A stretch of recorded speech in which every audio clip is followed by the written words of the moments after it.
draw some comic books. What up, though?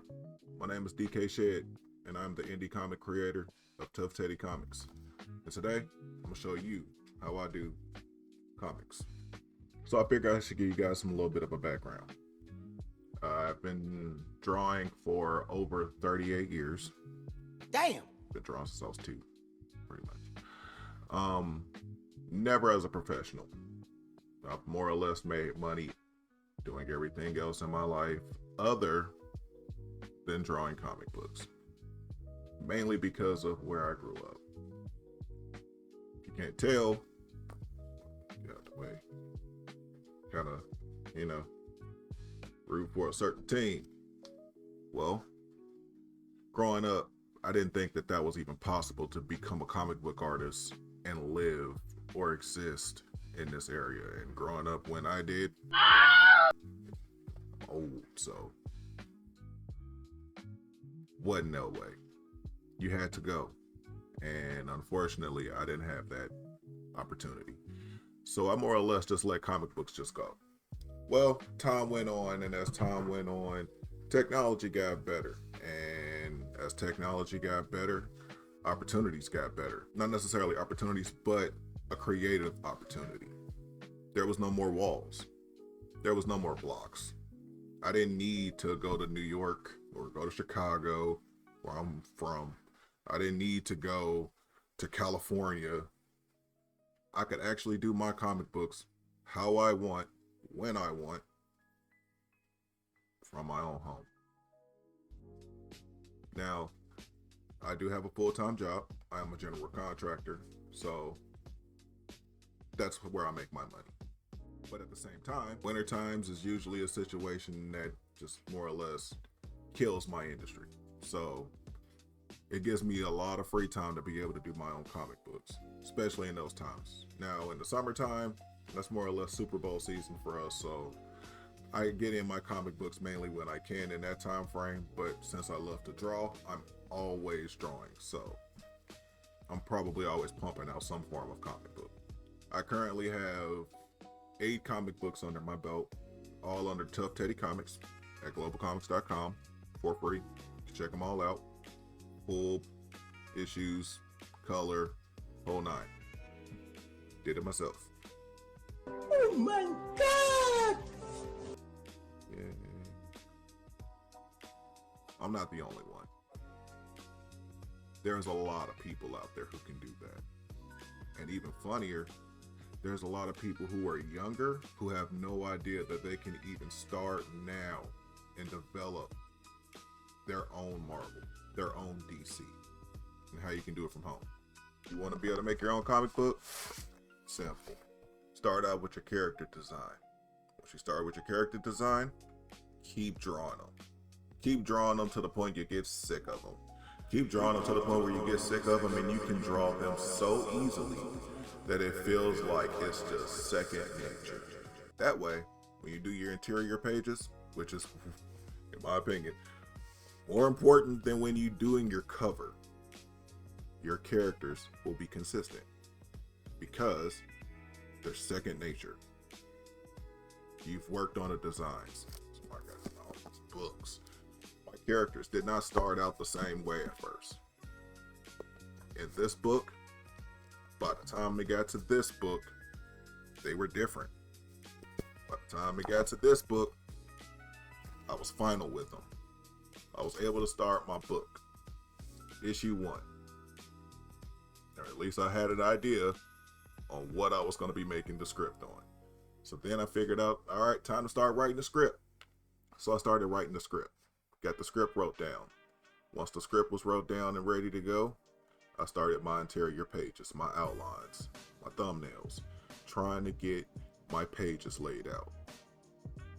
Now, funny thing about it, this being your own company, it doesn't matter how many pages you produce, it's because it's only based on how you want to release the media. If you want to release it for printing, then you have to consider the cost of how much it costs to print.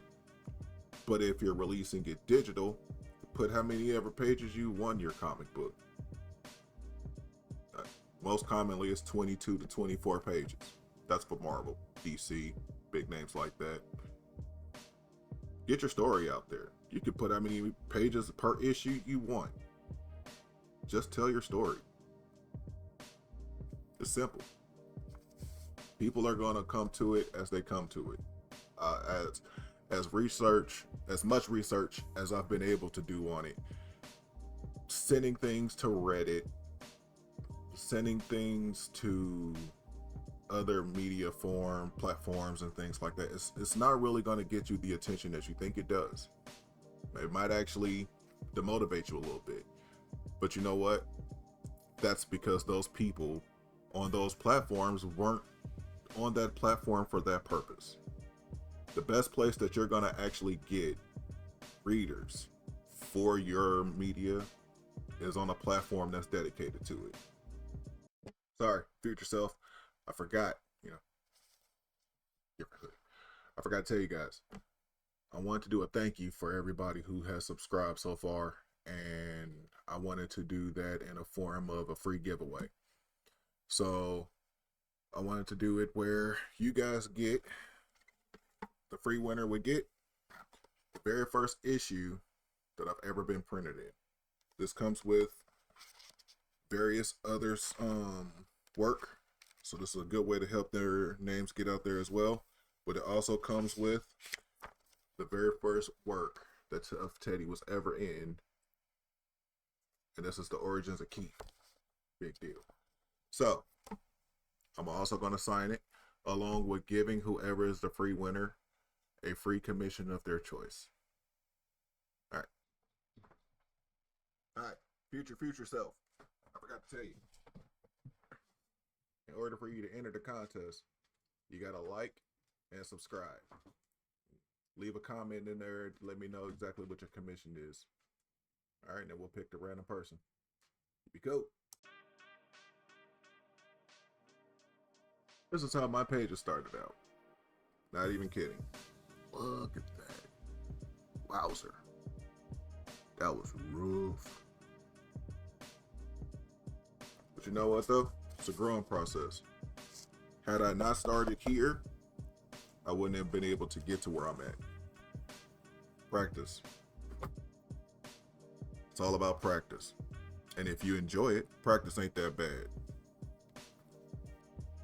I went from that state, big book, way more stuff, way more storytelling. I had an understanding on what I was doing. Practice makes perfect. So what if you get some bumps along? It's only going to help your mindset. It's only going to help your creativity, because you're going to learn from it. You're going to know what to do next. You're going to know exactly where you want to go with the story, because you're putting it out there. So let's focus today on this page right here. This cool little page. Now let me go ahead and take you guys over to you see. Because as you can see, you can't see. So, all right, so check it out. I transfer my pages with this. I just take a picture, I email it to myself, and then once I get it to here, then the fun begins. I can ink traditionally, but since I'm already going to do the inking process on digital, there's really no reason for me to ink my pages traditionally. It's just a waste of time. And since I am a one-man band, you gotta cut where you can. So check it out. I'm gonna go through the layers just so that I can show you exactly the process of my workflow, because workflow is based on individual. My workflow doesn't have to be your workflow, but I'm just gonna show you mine. Normally, I start out with the outlines. That's your inking. And I normally do 2 separate lines for that. What I'll do there is I'll do my line, and then I'll do my background line. Look at that color. Then I'll do my borders. Starting to come together, ain't it? Then, gotta have that chatter. Put my bubbles on there. Starting to look like an actual comic book page, man. Check that out. So, I know I'm just clicking on my layers because it's just making things pop up on there and everything like that, but I'll probably just show later dates of full like illustration pages of me going step by step. If you guys wanted to see that, I'll probably go live and then just have a whole live stream of just that dedicated to that, so you guys can just watch me do it on live. But for now, let me go ahead and just go through this quickly so I can at least show you the step-by-step process of trying to bring together an individual page of a comic book. Next, I go with the base. Base of the color. What's the base of the color? To me, the base of the color is the lighting of the room or the lighting of the environment. Every environment may produce a different tone because of a single light bulb or the light that's coming through the room or anything like that. So always put that in your mind, because as long as you've had your characters designed, your brain is going to tell you, I really got to get these colors out there for this character. But as long as you get the environment, that will actually provide way more energy for your comic than you just thinking about the base colors that's needed for those characters, or the base colors that's needed for the walls or anything like that. Because every time you walk into a different room, if you had a daylight light bulb, sorry, I'm talking contractor talk. If you was to have a light bulb that is more like natural lighting outside, that's more of a white tone to it. But if you were to get a light bulb that is in most houses, it's going to be a yellow tone to it. So a wall that may look light gray with a daylight bulb may look brown because of the light bulb in the house. So things to consider like that.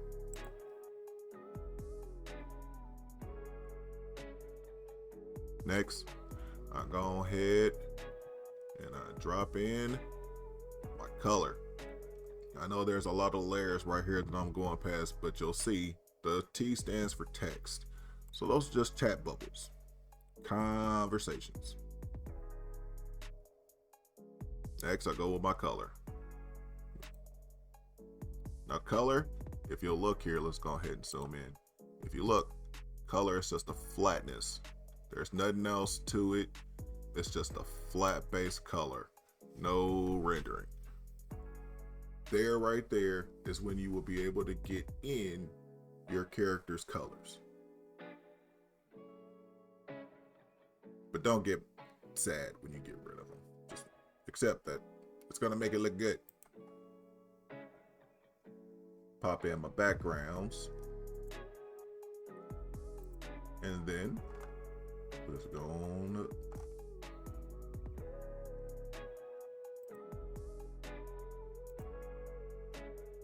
I add my powers, normally on a separate layer, because it gives the ability for me to play around with it, do different tones and shades and things like that with the powers, because powers normally gotta create their own light reflection.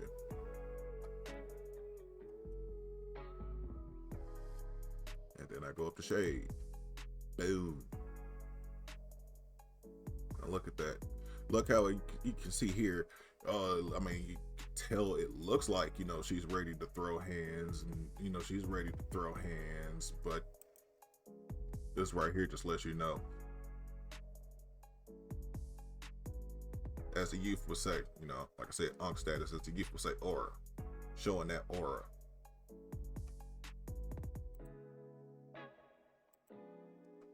Let's just go ahead and pop the rest of them on.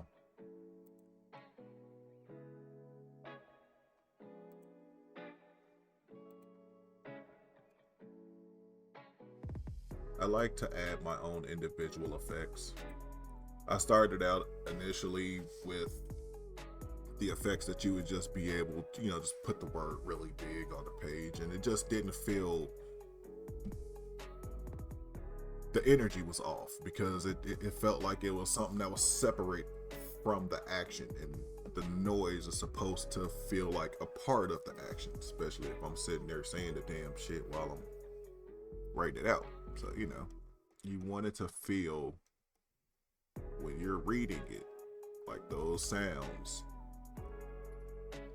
are a part of the action. One with it. And then to me, the only way I was able to really get that truly was by actually drawing them on as a part of the page itself instead of trying to shortcut it. Now, let's go ahead and add that there. Add that. Make the powers look all cool and reflective. And then go ahead and pop these word bubbles on. Now, word bubbles, each individual word bubble is actually something that you have to type in. But that's okay, because that's what the whole point of your script is. You know where the conversation's going. And since you've already drawn it based on the conversations that's in the script, you know where they're gonna go.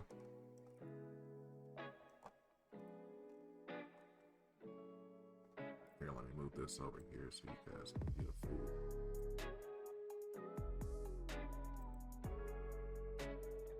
And there it is.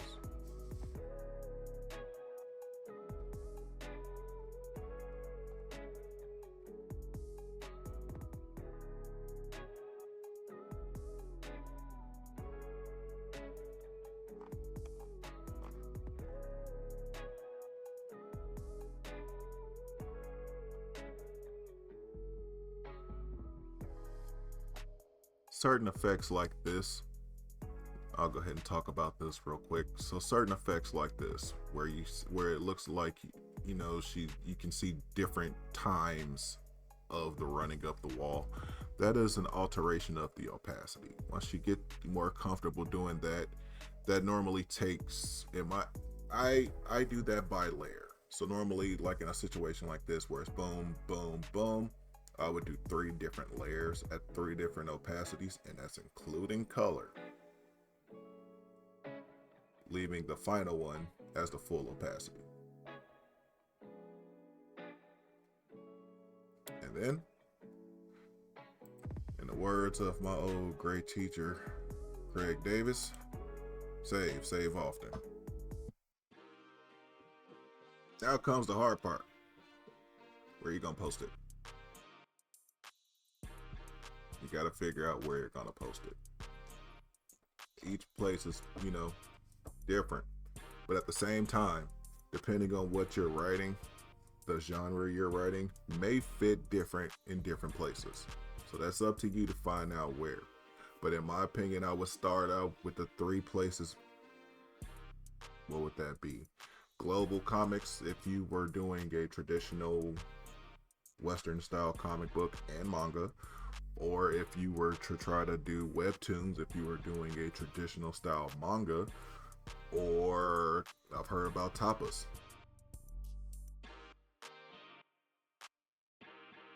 So it's all up to you. Where do you want to find your community that is focused already on reading comic books? So I'm going to go ahead and get up out of here. If you want to see more, go ahead and like, subscribe. And, you know, if you don't, leave it in the comments. If you're one of them AI bros, think that you can do it better. You know, with your paragraphs. Y'all have a good one. Peace.